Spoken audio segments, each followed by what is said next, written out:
Halo, perkenalkan nama saya Fani Babingga. Saya mahasiswa Unjen, Universitas Cendrawasih Papua, Fakultas Ilmu Sosial dan Ilmu Politik, Program Studi Ilmu Pemerintahan.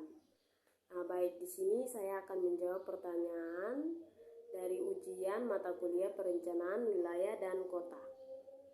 Baik, soal pertama yaitu jelaskan tujuan dan manfaat mempelajari mata kuliah Perencanaan Wilayah dan Kota. Jawabannya yaitu tujuannya adalah untuk menciptakan kehidupan yang efisien dan nyaman bagi masyarakat. Manfaatnya sendiri adalah mempercepat pembangunan. Suatu rencana memang dibuat sebagai gambaran sehingga prosesnya bisa lebih cepat. Yang kedua, rencana pembangunan sarana dan prasarana. Sarana dan prasarana di wilayah tersebut bisa direncanakan, misalnya seperti jalan raya, jembatan, transportasi umum, dan sarana umum lainnya. Yang ketiga, pemanfaatan lahan dengan baik. Yang keempat, acuan bagi pemerintah.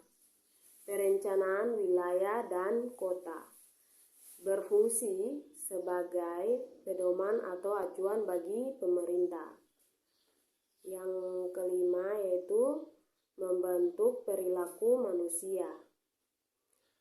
Baik, kita masuk di soal nomor 2 yaitu jelaskan definisi perencanaan dari yang sederhana sampai yang rumit.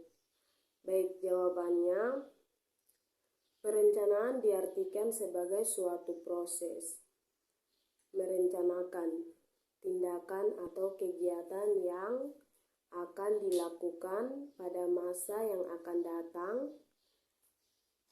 dengan tujuan untuk mencapai hasil yang diinginkan secara efektif dan efisien.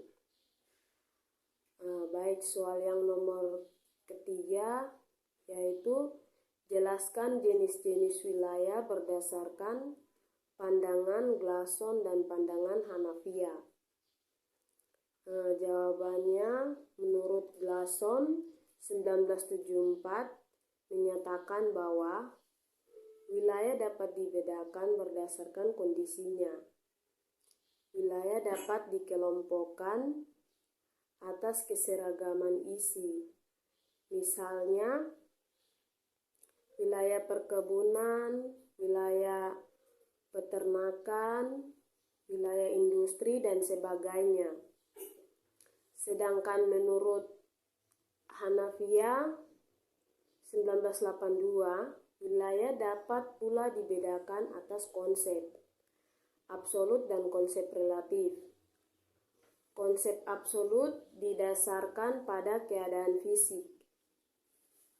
Sedangkan konsep relatif selain mempertahankan faktor fisik, juga mempertahankan fungsi sosial ekonomi di ruang tersebut.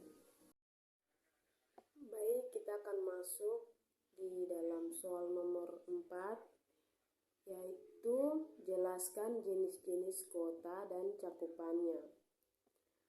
Baik, di sini ada lima jenis-jenis kota, yaitu kota megapolitan yang meliputi Jakarta, Bogor, Depok, Tangerang, dan lain-lainnya.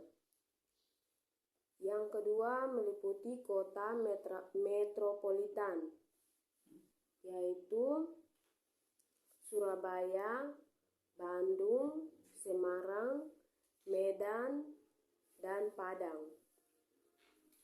Yang ketiga ada kota besar, yaitu Malang, Surakarta, Salatiga, Tegal, dan Madiun.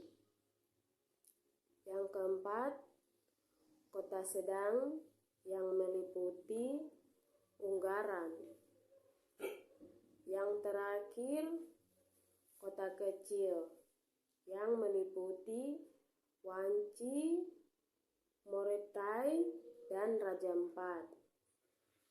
Baik, di sini kota megapolitan biasanya lebih dari 5 juta jiwa, dan kota metropolitan sekitar 1 juta jiwa, dan kota besar 100.000 hingga 1 juta jiwa, dan kota sedang 50 sampai 100 jiwa, dan kota kecil 20 sampai 50 jiwa.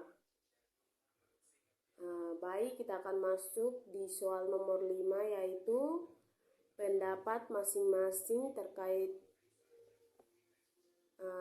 tempat berdomisili berdasarkan teori perencanaan dunia.